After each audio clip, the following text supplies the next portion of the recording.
Si vous avez les Bibles de l'Assemblée, c'est à la page 435 et nous allons lire à partir du verset 1 jusqu'au verset 11. Donc Ecclésiaste, chapitre 1. Les paroles de l'Ecclésiaste, fils de David et roi de Jérusalem. Vanité des vanités, dit l'Ecclésiaste. Vanité des vanités, tout est vanité. Quel avantage revient-il à l'homme de toute sa peine qu'il se donne sous le soleil ? Une génération s'en va et une autre vient, et la terre subsiste toujours. Le soleil se lève et le soleil se couche, il soupire après le lieu d'où il vient et il se lève de nouveau. Le vent se dirige vers le midi, tourne vers le nord, puis il tourne encore et reprend les mêmes circuits.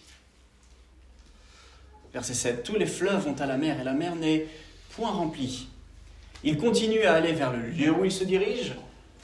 Toutes choses sont en travail au-delà de ce qu'on peut dire. L'œil ne se rassaisit pas de voir et l'oreille ne se lasse pas d'entendre. Ce qui a été est ce qui sera, et ce qui s'est fait, c'est ce qui se fera. Il n'y a rien de nouveau sous le soleil. S'il est une chose dont on dise « voici, ceci est nouveau », cette chose existait déjà dans les siècles qui nous ont précédés. On ne se souvient pas de ce qui est ancien, et ce qui arrivera dans la suite ne laissera pas de souvenir chez ceux qui vivront plus tard. Ecclésiaste, chapitre 1. Vous savez, nous vivons dans l'âge de l'information. Il y a un terme récent qui est utilisé de plus en plus pour décrire un phénomène réel. Ce terme, c'est l'infobésité. Qui a déjà entendu parler de ce terme, l'infobésité ? Oui. Jordan a entendu parler. L'infobésité veut dire c'est le trop-plein d'informations. À la fin du culte, vous pourrez tous dire « je sais ce que c'est l'infobésité ».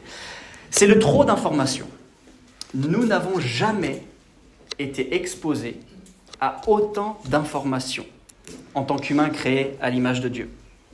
Nous n'avons jamais été exposés à autant d'informations. Et pour nous, ce matin, je me suis amusé à recueillir quelques statistiques assez parlantes. La première, en moyenne, nous sommes exposés à 54 000 mots et 443 minutes de vidéo chaque jour. Chaque jour, il y a assez de tweets sur l'application Twitter pour remplir un livre de 10 millions de pages. 20 millions d'emails vont être envoyés avant la fin de ma phrase. En moyenne, nous recevons 220 messages, textos, emails et notifications chaque jour. 300 heures de vidéos YouTube sont uploadées dans l'application chaque minute. Écoutez bien cela, parce que celle-ci, elle m'a complètement bouleversé ou mise par terre, si vous voulez. Si vous prenez toute l'information, les données qui ont été créées entre l'aube des temps jusqu'à 2003, vous imaginez, création, Genèse 1, jusqu'à 2003, prenez toutes les informations jamais créées dans cette période de temps-là, nous produisons plus que cela tous les 2 jours. Toutes les informations de l'aube des temps jusqu'à 2003, tous les 2 jours, avec nos moyens d'information de données, nous recréons cela tous les 2 jours. Et je pense que nous n'avons pas été créés en tant qu'humains à recevoir autant d'informations que ça, parce qu'on n'arrive pas à les faire descendre au fond de notre cœur, et ce n'est pas dans notre ADN. Et la diaporama suivante va montrer à quoi cela ressemble. Ça ressemble à quelqu'un qui sort de Leroy Merlin et qui essaye de faire rentrer une poutre dans sa voiture et ça ne rentre pas. Ça ne rentre pas, c'est juste pas possible.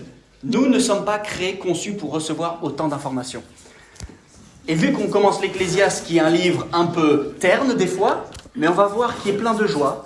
Mais l'Ecclésiaste est un livre qui, je l'accorde, est un peu terne. On va essayer de rigoler encore un peu ce matin. Diaporama suivante. Vous avez à gauche une belle photo de la Charente. Et puis à droite, une photo de la Charente-Pas. Alors là, il y a quelqu'un qui essaye de faire rentrer quelque chose dans sa voiture. La Charente-Pas, si vous voulez une traduction, allez voir Philippe ou moi-même, parce que c'est du ch'ti. La Charente-Pas. Non, ça ne rentre pas d'avoir autant d'informations dans nos cerveaux qui sont exposés chaque jour. Vous comprenez la blague? L'achat rentre? Ça rentre? Ça rentre pas? Non, c'est bon. Venez voir à la fin. Je pourrais dire qu'en commençant l'Ecclésiaste, j'ai fait rire l'Église. Yes! Mission accomplie. Pour autant, nous croyons souvent que plus nous avons accès à de l'information, plus nous serons sages ou heureux, n'est-ce pas? Est-ce vrai pour autant? Le livre de l'Ecclésiaste, la main d'information que nous empilons, ne se transforme pas pour autant en sagesse. Et avec Nicolas et Randy et moi-même, les anciens responsables d'église, nous souhaitons ensemble parcourir ce livre de l'Ecclésiaste. Et c'est un livre qui est facile à louper, parce qu'il est court, il est entre des livres qui sont plus volumineux, et souvent on commence et on voit que ça ne va pas du tout dans la vie, on fait « Oh, c'est sûr que c'est inspiré par Dieu, ça, non, on passe à la suite ». L'auteur en a marre de la vie. Il a tout expérimenté, et cela nous met au défi, nous qui sommes souvent dans un rythme effréné, d'avoir plus, de savoir plus, de retirer tous nos problèmes, pour enfin dire « ça c'est la situation utopique idéale que je veux, et tant que je ne l'ai pas, ça n'ira pas ». Et c'est très profond pour nous aujourd'hui, pour notre société, pour notre Église. Si vous n'êtes pas familier avec le livre de l'Ecclésiaste, je vais noter quelques versets pour que vous ayez une vision globale. Parce que des fois, l'auteur a l'air déprimé. Écoutons ce qu'il dit au chapitre 7, verset 2, diaporama suivante. « Mieux vaut aller dans une maison de deuil que d'aller dans une maison de festin, car c'est la fin de tout homme. Et celui qui vit prend la chose à cœur. » Là, on a l'impression vraiment qu'on a l'Ecclésiaste presque déprimé. Bon, autant aller là où il y a le décès plutôt que la joie. Des fois, l'Ecclésiaste, il a l'impression d'être hérétique. Il dit des choses qui ne sont pas bibliques. Regardez ce qu'il dit au chapitre 5, verset 10.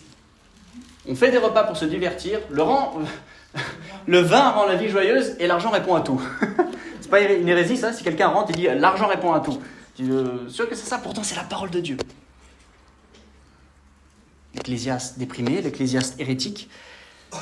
Et des fois, on a l'Ecclésiaste philosophe. Écoutons la suite. Celui qui aime l'argent n'est pas rassasié par l'argent. Celui qui aime les richesses n'en profitera pas. C'est encore là une vanité. Et avec ça, on peut rester une année à réfléchir là-dessus. Comment on gère nos finances? Pourquoi est-ce qu'on se lève le matin? Pourquoi est-ce qu'on veut plus?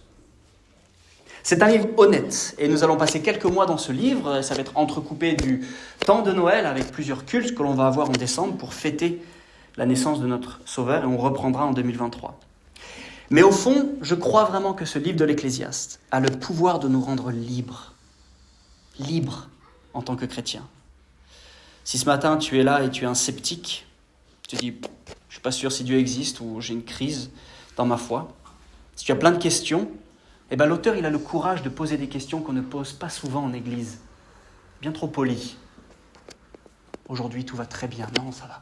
Dieu est bon. Et oui, Dieu est bon. Mais des fois, ça ne va pas. Il nous pose des questions et il nous parle de la liberté, de la joie. Et il nous fait un peu tomber la garde.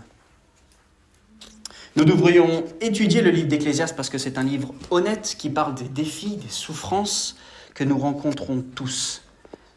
L'auteur de Moby Dick dit que c'est le livre le plus véritable de tous les livres quand il a lu l'Ecclésiaste. Lui, au moins, il est honnête.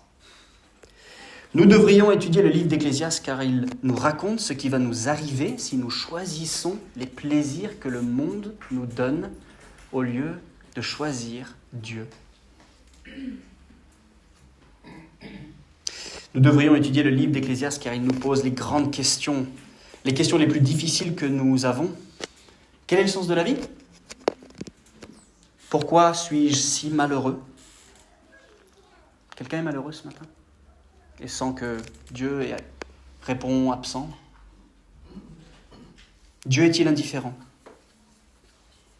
Pourquoi y a-t-il tant de souffrances dans le monde? Nous devrions étudier le livre d'Ecclésiaste car il nous aide à adorer le vrai Dieu. Il nous enseigne à vivre pour sa gloire et non pour nous uniquement. Je prie vraiment que ce livre nous éclaire ce matin pour nous réjouir devant Dieu. Parce que c'est vrai que des fois on se dit tout ce qu'on fait est renfermé sous la frustration. Tout est une bénédiction et un fardeau. Récemment, vous savez, on est arrivé dans la région, on a acheté une maison, merci Seigneur. Bénédiction, mais fardeau, il y a des travaux. On a acheté une nouvelle voiture, super, on va pouvoir se rendre à l'église, parce que maintenant on a la clim, on a le chauffage dans notre voiture. Avant, on n'avait pas bénédiction, mais il y a des réparations, il faut recharger la clim, fardeau. Tout est bénédiction et fardeau. Tout est bénédiction et fardeau. Et il y a une loi qui existe, qui s'appelle la loi du plaisir diminutif. Je ne sais pas si vous avez déjà entendu parler de cette loi. La loi du plaisir diminutif, c'est-à-dire plus vous retournez à quelque chose qui vous fait plaisir, et il n'y a rien de mal, un bon film, un bon repas, plus le plaisir va diminuer à le faire. Et souvent on croit que c'est une fin en soi. Et le livre d'Ecclésiaste va nous montrer que ce n'est pas le cas. Le prédicateur, ou l'enseignant, comme on l'a lu tout à l'heure au verset 1, donc les paroles de l'Ecclésiaste, les paroles, en d'autres termes, du prédicateur ou de l'enseignant. C'est un mot en hébreu, en fait, qui veut dire celui qui rassemble. Donc il faut imaginer, en fait, le livre de l'Ecclésiaste, qu'il y a une personne qui parle devant une assemblée et qui rend compte de sa sagesse, de son expérience, et qui dit, voilà ce que j'ai vécu, voilà ce que j'ai fait. Et il faut prendre ça un peu comme un cours, en fait. C'est un enseignant, un prédicateur, et en fait, il nous provoque. Je ne sais pas si ça vous a provoqué, mais on va avoir le temps de le lire, ce livre. Il nous provoque en nous posant des questions. Et surtout, il souhaite qu'on réfléchisse. Qu'on réfléchisse cette semaine, ce soir, demain, réfléchir. Et il commence fort. Vanité des vanités, tout n'est que vanité. Ça, on le connaît, souvent on le dit. Vanité des vanités, vous direz, c'est bon, ça je connais. Alors, qu'est-ce que veut dire vanité ? Le mot en hébreu, alors je suis désolé, on a Samuel qui parle hébreu très très bien. Je vais aborder un peu l'hébreu parce que c'est important pour vraiment comprendre le sens plein de ce que veut dire vanité. Le mot est hevel, H-E-V-E-L. C'est un mot qui revient 38 fois, c'est un peu le mot clé du passage. Et j'aimerais m'arrêter quelques secondes sur ce terme, parce qu'il est traduit vanité, et c'est tout à fait vrai. C'est bien le mot vanité. Mais pour vraiment comprendre ce qu'il veut dire, pensez, imaginez-vous un matin de novembre, peut-être cette semaine vous l'avez vécu, vous sortez chez vous, vous allez vers votre voiture, et vous expirez en marchant alors qu'il fait froid. Et quand vous expirez, vous voyez quoi ? Vous voyez de la vapeur. Et cette vapeur, elle est là pendant quelques secondes, et qu'est-ce qui se passe ? Elle disparaît. Elle disparaît lentement. C'est fugace parce que vous essayez de l'attraper, mais vous n'y arrivez pas. C'est insaisissable. Et la vie, telle que décrit le professeur ou l'enseignant, c'est exactement comme cela. Elle est insaisissable, elle est mystérieuse. Et c'est exactement ce que veut dire le mot hevel, vanité. C'est là pour un peu de temps, vous le voyez, et ça disparaît, et puis vous essayez de l'attraper, et en fait, vous ne pouvez pas. C'est ça la vie. Et la vie, elle est comme ça. Alors que nous, on est jeunes parents, comme beaucoup de personnes dans l'Assemblée. Qu'est-ce que nous disent nos parents et nos grands-parents qui sont encore vivants ? Ils nous disent quoi ? Profitez, ça va très vite. N'est-ce pas ? Ça va vite. C'est exactement ce que veut nous dire l'enseignant. Ça passe trop vite. La vapeur, quand vous soufflez, vous la voyez, elle est réelle, oui ou non ? Elle est réelle. Est-ce qu'on peut la saisir ? On ne peut pas la saisir. Ça, c'est la vie. Bienvenue. C'est la vie, elle est réelle, mais on ne peut pas la saisir. Et on se dit souvent, moi le premier, si seulement j'avais ça ou ça s'enlevait de ma vie, là je serais heureux. Et finalement, Dieu nous donne ça ou il enlève ça de notre vie, qu'est-ce qu'on trouve ? Un autre problème. Et on réalise que la vie est insaisissable. Tout ce que nous pensons contrôler dans notre vie. La semaine avant le confinement, nous étions dans un stade de 70 000 personnes pour encourager l'équipe de France qui a perdu contre l'Écosse. J'étais fier d'être écossais à ce moment-là. La semaine avant le confinement. Et j'étais vraiment fier d'être là. Et avec Mélissa, on avait des plans les mois à venir avant le confinement. Et quelques jours avant, on se dit, tiens, c'est bizarre, il y a un truc là qui arrive de Chine, de Wuhan, qu'est-ce que c'est ? Et puis d'un coup, on est bloqué. Tout ce qu'on pense contrôler. La vie est insaisissable. Elle est réelle et elle est insaisissable. On peut même penser au mois de février, alors qu'on s'est dit « Ah, maintenant c'est bon, on passe à autre chose », boum, guerre en Ukraine. Peut-être vous avez pensé faire des économies pour cet hiver, boum, les prix augmentent. Nous ne contrôlons pas. Vous savez, on vit dans un monde qu'on n'a pas créé et sur lequel on a très peu ou pas de contrôle. Et je dois me rappeler ça tous les matins quand les choses ne vont pas comme je veux qu'elles aillent.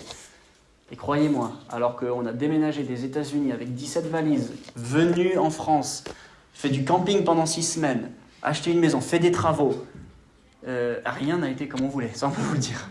Tous les matins, Seigneur, c'est moi qui veux contrôler, encore une fois.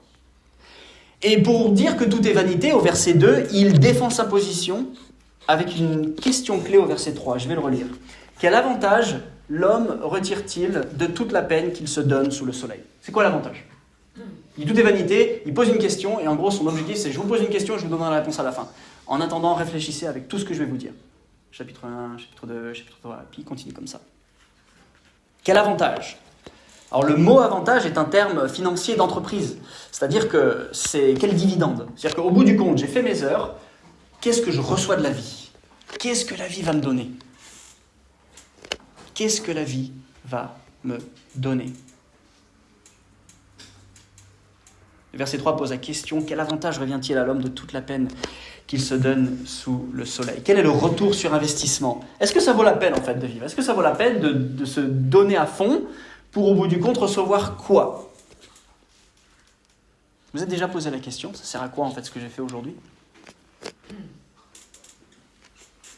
Suis-je en train de réaliser quoi que ce soit à la fin d'une journée? Et il expose 2 idées principales du verset 4 au verset 7. Du verset 4 à 7, la première idée c'est, il parle du cycle de la nature, si vous regardez dans vos Bibles, il prend comme exemple, regardez la nature.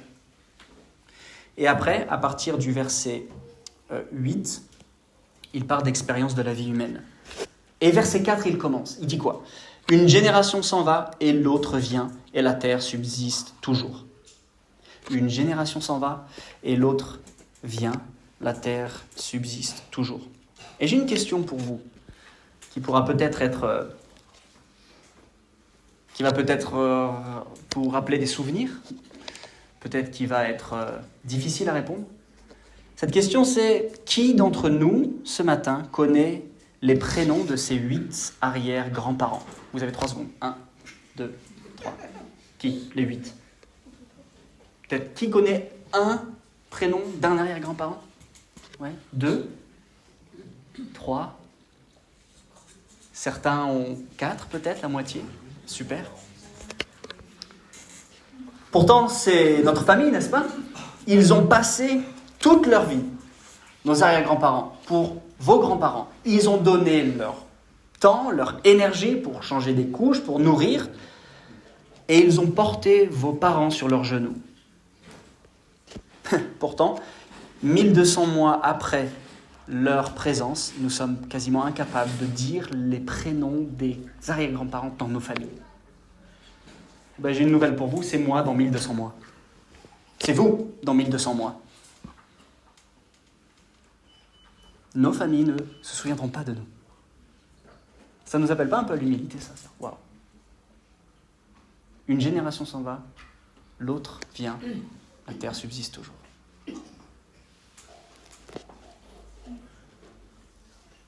Ce qui a été accumulé sera perdu. Ce qui est connu sera oublié et ce qui est puissant deviendra insignifiant.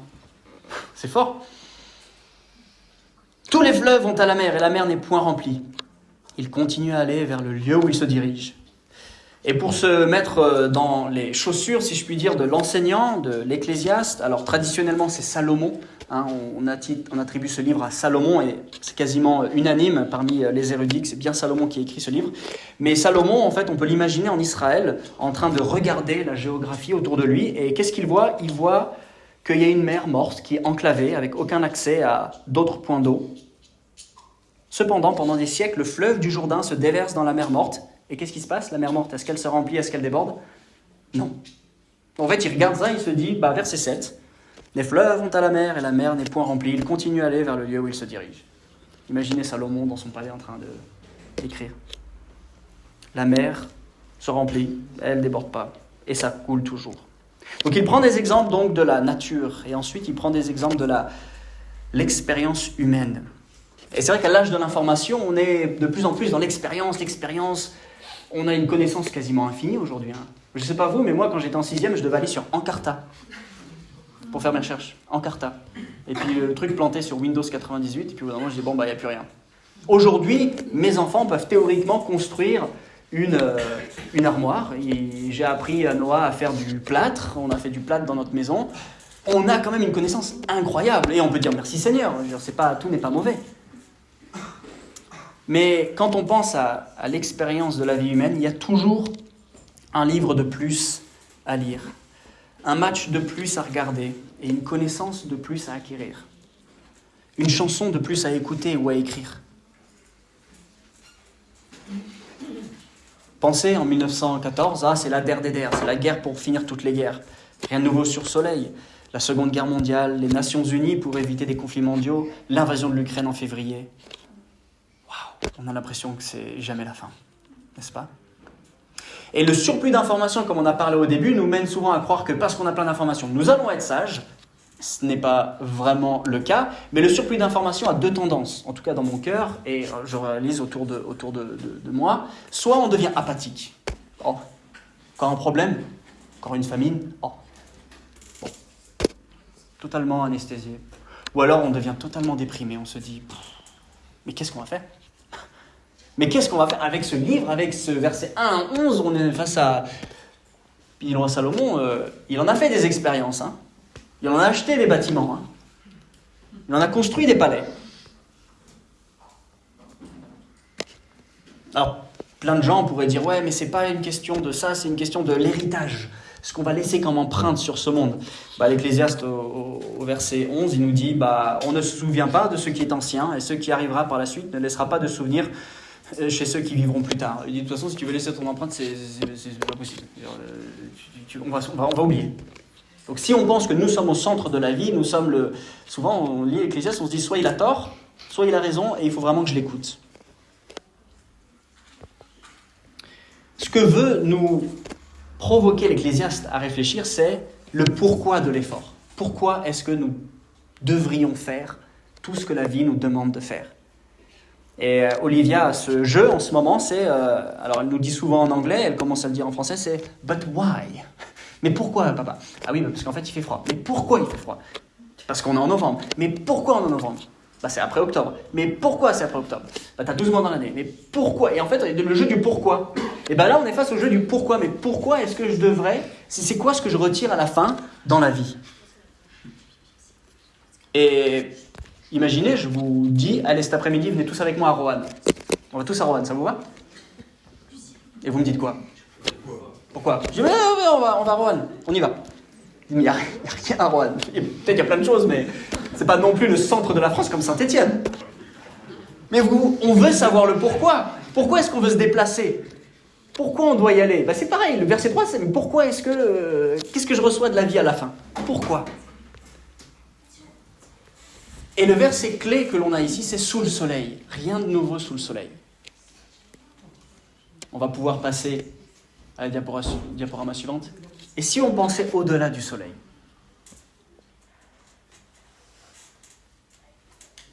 Imaginez ce monde comme une boîte fermée dans laquelle tout ce que l'Ecclésiaste nous dit, vanité des vanités, sous le soleil, il n'y a rien de nouveau sous le soleil. Et si on réfléchissait au-delà du soleil ? Et si on prenait là, ces quelques semaines, ces quelques mois, avec la période de Noël qui arrive, prendre les paroles de l'Ecclésiaste et les questions que pose l'Ecclésiaste, je crois que le reste de la Bible y répond par la venue de Jésus. Si nous vivions avec une perspective différente, tout n'est que vanité sous le soleil, ça on l'a bien compris, mais si nous ne regardions pas sous le soleil, si nous avions une autre approche, parce qu'il y a un Dieu qui règne dans les cieux, et il siège dans les cieux au-delà du soleil. Qu'y a-t-il de nouveau, on peut se poser comme question, venant d'au-delà du soleil ? Qu'y a-t-il de nouveau ? Il n'y a rien de nouveau sous le soleil, mais qu'y a-t-il de nouveau venant d'au-delà du soleil ? Qu'y a-t-il de nouveau qui vient briser ce cycle infernal de la vie ? Qu'y a-t-il de nouveau qui est scellé entre Dieu et son peuple ? Dites-moi, qu'est-ce qu'il y a de nouveau ? Qu'est-ce qu'a dit Jésus ? Je vous laisse une nouvelle alliance. Je crois que par le sang de l'agneau, en la personne de Jésus, Dieu est venu d'au-delà du soleil. Au-delà du soleil. Pensez à notre situation avec tout ça. Vanité des vanités, un peu comme on court comme les rats dans un cercle. Et puis, pensez à Dieu dans son plan de rédemption, qui est venu dans nos ténèbres, qui a écrit une histoire de rédemption qui est là, qui a brisé notre futilité et notre vanité. Et comprenez-moi bien, hein, je n'ai pas envie que demain on se retire dans un monastère à ne rien faire. Merci Seigneur pour nos métiers. Mais comprenons bien qu'il n'y a pas de bonheur hors de Dieu. Nos métiers, notre vie ne sont pas une fin en soi.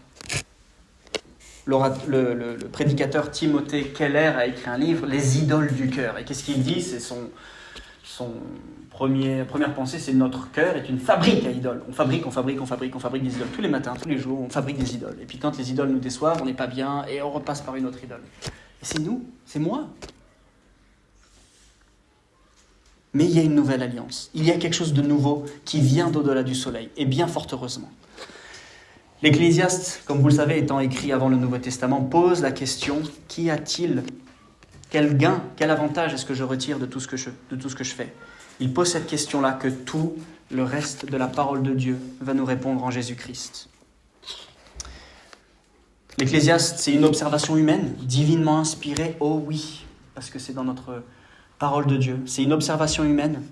Et la compassion de Dieu, je pense, a voulu que ce livre de l'Ecclésiaste soit dans les Saintes Écritures, pour parler à nos cœurs, pour parler à mon cœur. Si vous êtes ce matin dans le désespoir, regardons au-delà du soleil. Peut-être tu es à l'autre opposé du désespoir. Tu te dis, moi la vie je vais la voir, moi je sais.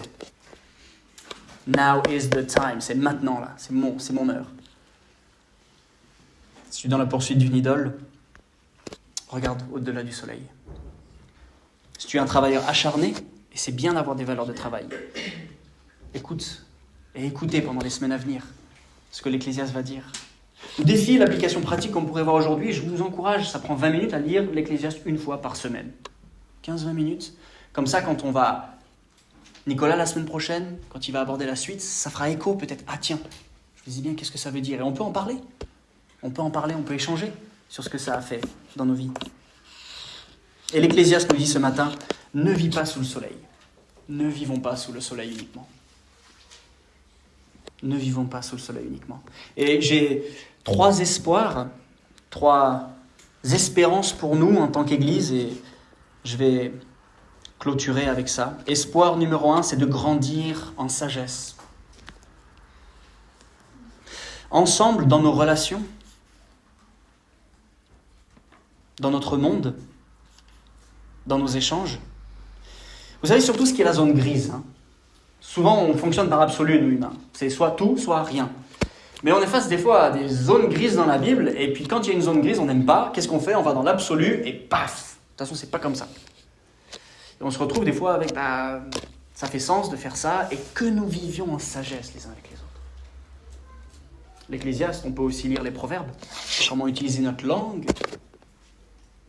nos commentaires Facebook, nos tweets, Instagram, nos emails. Comment utiliser notre temps,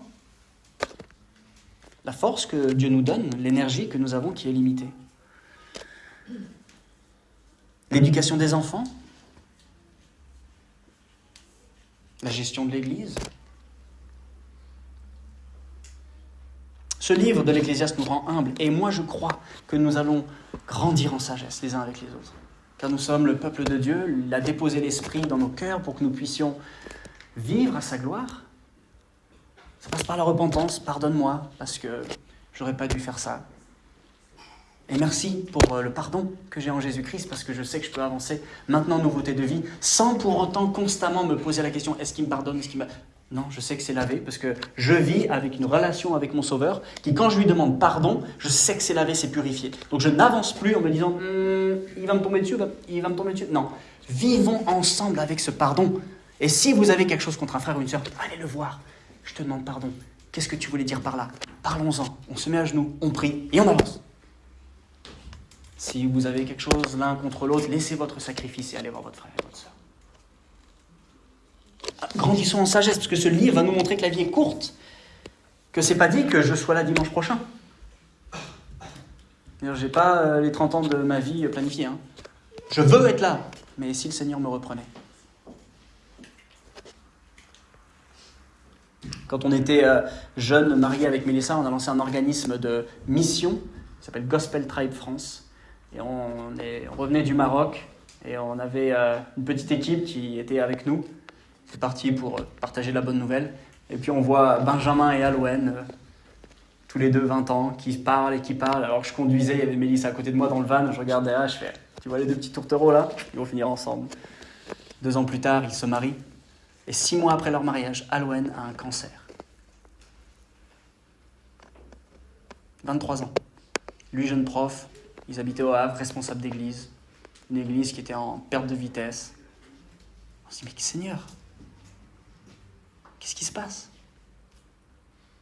On a prié, on a fait des réunions Gospel Tribe avec Alouen, elle avait plus de cheveux, on a fait des réunions où elle était allongée pendant toute la journée, jusqu'à ce qu'elle décède en décembre. Grandissons en sagesse, les amis, dans le coin. Deuxième rêve ou espoir que j'ai pour nous, c'est grandir dans la foi. Et ça peut paraître contradictoire parce que le ton est assez négatif, n'est-ce pas, hein ? Mais comment on peut grandir dans la foi quand c'est pessimiste ? Comment on fait pour grandir dans l'appréciation de la vie quand en fait tout est vanité ? Tout est insaisissable, tout apparaît, tout disparaît. Mais en fait, je pense que c'est tout l'objectif du livre. Comme la loi de Dieu qui nous pousse, pas en nous-mêmes, mais vers Jésus. Et on va prendre le repas du Seigneur dans quelques minutes, parce que la manière dont on vit, elle est greffée à Jésus, parce qu'il a donné sa vie. Quand on prend les éléments, on se souvient et on capitule encore une fois pour dire Seigneur, c'est ton corps, c'est ton sang, et je veux vivre à ta gloire. Je veux vivre à ta gloire, je veux vivre dans la foi, je veux te faire confiance quand c'est dur. Troisième espoir que j'ai et nous avons avec les anciens pour l'Église, c'est de grandir dans la réjouissance. En fait, la simplicité, le don de la vie. Ecclésiaste 2, 24, « Il n'y a de bonheur pour l'homme qu'à manger, à boire et à faire jouir son âme du bien-être au milieu de son travail. J'ai vu que cela aussi vient de la main de Dieu. » Là, c'était le 11 novembre, quelques jours, on est sortis de notre maison après que les enfants avaient leur temps calme, et puis on sort, et je ne sais pas si vous étiez dehors dans l'après-midi, et le matin c'était tout plein de brouillard, hein. L'après-midi ça s'est levé, et on n'avait pas vu que le soleil s'était levé, et puis on sort avec les enfants, le soleil qui vient taper, on fait « Waouh !» C'est simple, hein, mais qu'est-ce que c'est beau. Qu'est-ce que c'est beau. Et puis on est parti, et puis on a été dans une forêt. La simplicité de la vie, les petites choses, le bon repas entre amis, jouir au milieu de son travail. Que le Seigneur nous encourage dans ces semaines, que le Seigneur nous renouvelle en tant que peuple de Dieu, que nous puissions grandir en sagesse, grandir dans la foi, grandir dans la réjouissance les uns avec les autres, que nous soyons reconnaissants que nous sommes à la suite du bon berger, du bon berger, du bon berger. Et nous sommes des brebis, et nous sommes son troupeau, et que le Seigneur nous accompagne et nous encourage. Je vais clôturer par la prière, et ensuite on aura le temps de scène. Seigneur, on te remercie pour